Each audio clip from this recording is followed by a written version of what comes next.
Jesus says that you will see clearly. That you will see clearly. Just looking around this congregation, I would guess that about a third of you are wearing glasses right now, like me. Many more of you are probably wearing some kind of corrective lenses. But maybe you remember that moment when you realized that you needed them. I remember being in the third grade very clearly and being in Sister Mary Agnes's classroom and looking at the board and doing this and her saying, "Johnny Gazaldo, I think you need glasses." Sister, I'm fine. I don't need glasses. And if you went to school in the 70s, the kids who had glasses, if you remember right, they had these big Coke bottle things and your eyes looked this big, and we called them 4 eyes. Dorks. I'm not going to be one of those guys. And I see fine. But sure enough, you go to the doctor and does a little test on you, and then I got taken to the eye doctor. But I specifically remember that moment, and I think it was just a little technician there who grabbed one of the glasses and put them on my face. And at that moment, the whole world became clear and beautiful and sharp. And it was shocking because I didn't realize just how blind I was. I didn't think I was blind at all. Just ask me, I would have told you. But it usually takes something else or someone else acting upon us to realize maybe we had it wrong. Maybe we see things in blurry vision. Maybe we don't have it right. And a lot of times that is a glorious experience. When the curtain comes down and we see reality for what it really is. You know, reading, for me anyway, from reading John Paul II's Theology of the Body, made some curtains come down. Oh, I knew the church's teaching on marriage and chastity. I kind of looked at, celibacy was kind of like a white knuckling thing, and even marriage can be like a white knuckling thing. Chastity, okay, I understand, there's got to be restrictions here. But little did I know that the Lord made us in a certain way and our bodies speak of God, and that chastity is part of the good news. That celibacy and marriage free us up, and that we're made for that. We're made to give ourselves away, all of ourselves away, in order to find ourselves. But I had to have that vision cleared up. I had to have those planks taken out of my eye. I had to have a new set of glasses to realize how good news there was, how good the good news is. Now, it can be a glorious experience when someone acts upon us, acts upon you with our sacraments, and the world looks different. The world comes into focus. It can also be a very challenging and humbling experience when planks are taken out of our eyes and we see things clearly, especially about ourselves. A few months ago, I think I recommended that, that married couples can do that little exercise. We called it the start, stop, continue. But in my second or third year of seminary, we were doing evaluations, like public evaluations in those days. So what that looked like is at the end of my first or second year of seminary, all the first year guys sat in a circle while there was a formator with a little typewriter or his little laptop. And then each guy, we got to tell him one at a time what was good about living with him, what you saw Jesus in him, what they did well. So when it was my turn, I think I went first or second, I heard 25 guys pay me a compliment. I kind of like that. I kind of like that. And then the second round, you're supposed to tell your brother, give him advice on how he can become better. And that was hard to listen to. 25 men had a little Rolodex of things they wanted to tell me how to improve myself there in the seminary, and that was hard to listen to. I saw myself different. I saw them different. I saw the world different. It was good. Things were much more clear and sharp. But it wasn't all that comfortable. Because as you heard today, we cannot have the blind leading the blind. You know, when you do go to the eye doctor after he does all those things, and then he takes his little instrument, turns a little light on, and then looks into your eyeball, you're hoping there's nothing wrong with his eyeball so that he can see your eyeball clearly.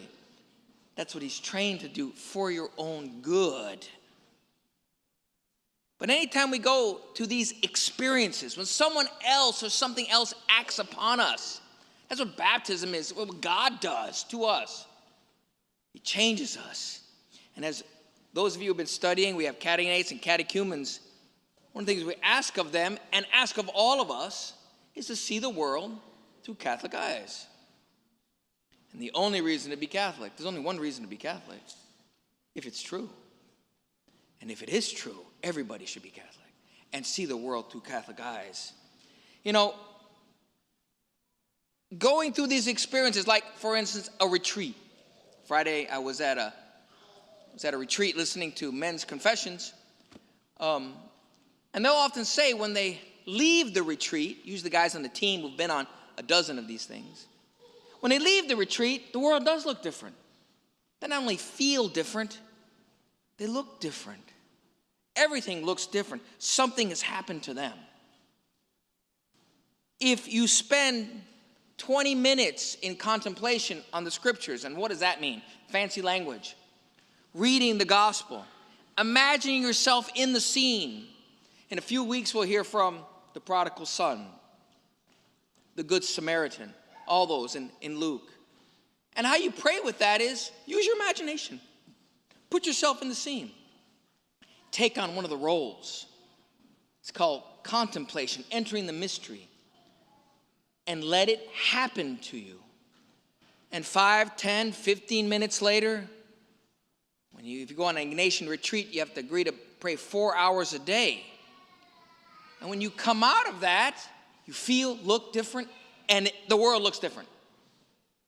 Your eyes have changed. Something has happened.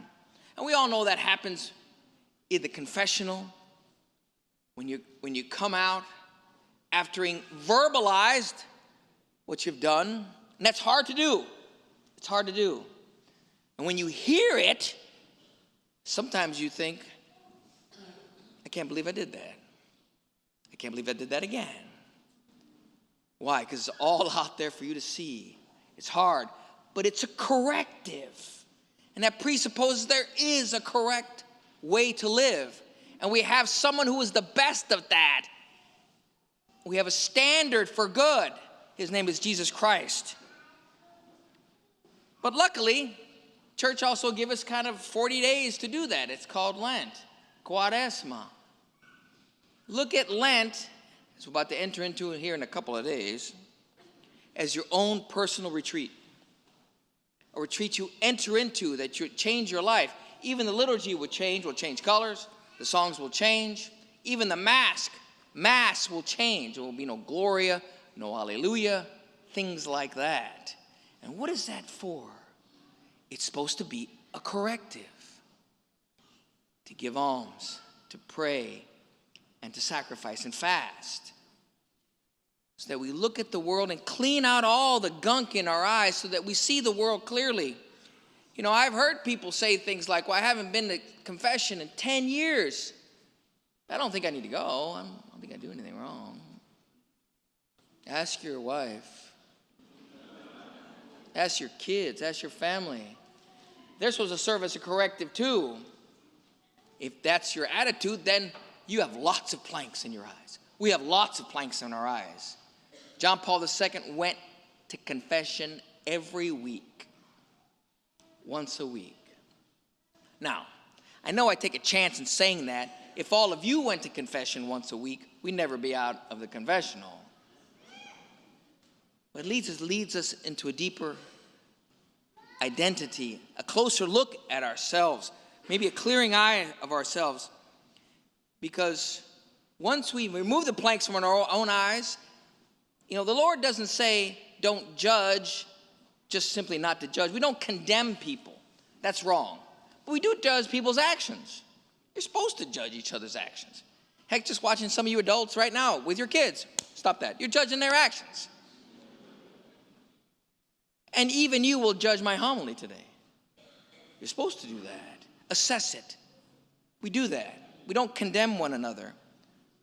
But as Jesus says, once you move those planks from your own eye, then you can look at your brother or your sister and move the specks in their eyes as a corrective.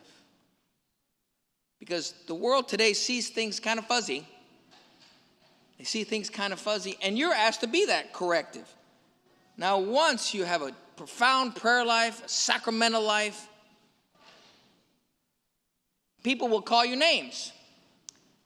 They're not going to call you Four Eyes, but they might call you a Jesus freak or an uber Catholic. Take it as a compliment. Because you're loving them. Even though sometimes you may have to correct their behavior now and then. We do this because we love each other. But you also want there to be peace in this world. In the collect, there's always a prayer for peace in this world.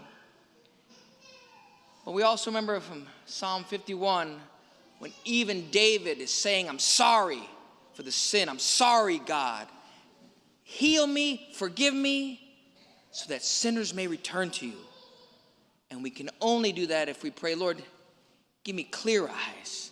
Let me see you in the church and the world with clear eyes so that we can have peace and truth, and others may have clear eyes to be brave enough to look at ourselves and the world and act as that corrective so there'll be more clarity in the world around us.